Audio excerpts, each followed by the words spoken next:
I'm the answer to your every cry. So illusion for the way behind.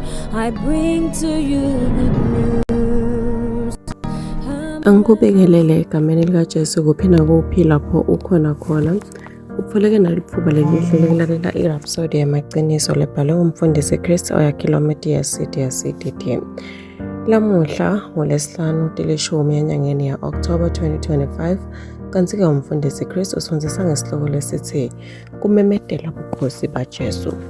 Kuba seRoma 10 verse 9 uthi, nangabe uyavuma ngemlomo wakho ukuthi Jesu uyinkosi, ukholwa nasenhlitweni yakho ukuthi uNkulunkulu wavusa Jesu kulabafile, uyawusenziswa. Amen. Kumemedela bukhosi baJesu ngubo lokuniketa insinziso.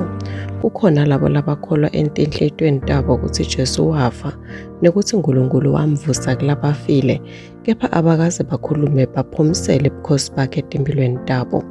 Ngakho-ke insinziso leyalefa nguJesu ayisebenzi ekuphileni kwabo. Indlela lesebhayibhelini yekusindiswa ichazwe ngalokucacile embhalweni. Livi laNkulunkulu lisefude nawe lisemlonyeni wakho nasenhlitweni yakho. Lelo livi lekukholwa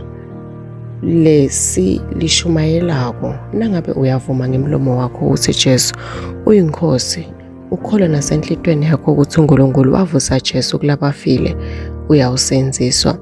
Ngoba umuntu uyakholwa ngenhliziyo endiwe emukeleke uNkulunkulu, kuthi ulungile avume ngemlomo wakhe kube kusenzisa kwakhe. Kuba seRoma 10 verse 8 kuya 10. Amen. Uyakholwa enhlitweni yakho ukuthi Jesu Kristu uyimvodzana yaNkulunkulu, futhi uyakhuluma ngemlomo wakho ukuthi uyinkosi yempilo yakho. Nguloko lokwenda ukuthi usenziswe. Kukholwa nje kuphela akukenele. Eqinisweni umpostoli Jakobe benakachaza kubaluleka kwekukholwa lokucinile, ikakhulukazi ukuthi kukhonjiswa njani ngetendo. Usitshela ukuthi uyakholwa ukuthi uNkulunkulu munye, wenda kahle nemadimoni ayakukholwa lokho afufumale. Jakobe 2 verse 19. Ngakho-ke kufanele uphumisele lokho lokukholelwako, ngobe kuvuma bukhosi baJesu lokwenda insinziso ibe yimvosibili. Lokhu kuchaza ukuthi kungani labanye bamvu ngisho noma bakholwa kuJesu solo abangakadalwa kabusha. Ngaphandle kwalokuvuma bebangaya esihogweni. Ngakho-ke emisebentini yakho yekushumayela cizelela lokho, ikakhulukazi kulamalanga ekugcina. Kwephulwa kwebukhosi baJesu ngokolokucitha emandla asathane ekuphileni kwebamvu, futhi kubenda abasukume bomnyameni bangene embosweni wemvodzana yaNkulunkulu lelithambo. Amen. Kuchubeka nesifungo ungafunza kuba seRoma 10 verse 10, kuba seKolose 1 verse 13, nekuba sePhilippi 2 verse 11.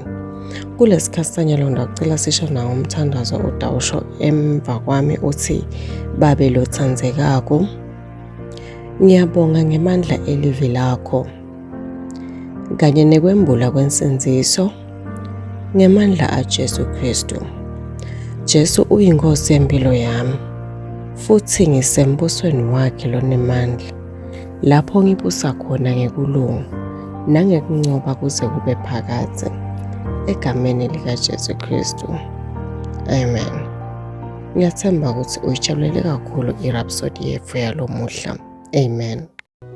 Siyakumema kwekuthi wende Jesu Kristu inkosi yempilo yakho ngekuthandaza kanje. Nkosi eNkulunkulu, ngiyakholelwa ngayo yonke inhliziyo yami enkosini Jesu Kristu, imvodzana yaNkulunkulu lophilako. Ngiyakholwa wangifela nekuthi uNkulunkulu wamvusa kulabafile. Ngiyakholwa uyaphila lamuhla. Ngiyavuma ngemlomo wami ukuthi Jesu Kristu uyinkosi yempilo yami. Kusukela lamuhla ngayena ngeligama lakhe, nekuphila lokuphakade ngidelwe kabusha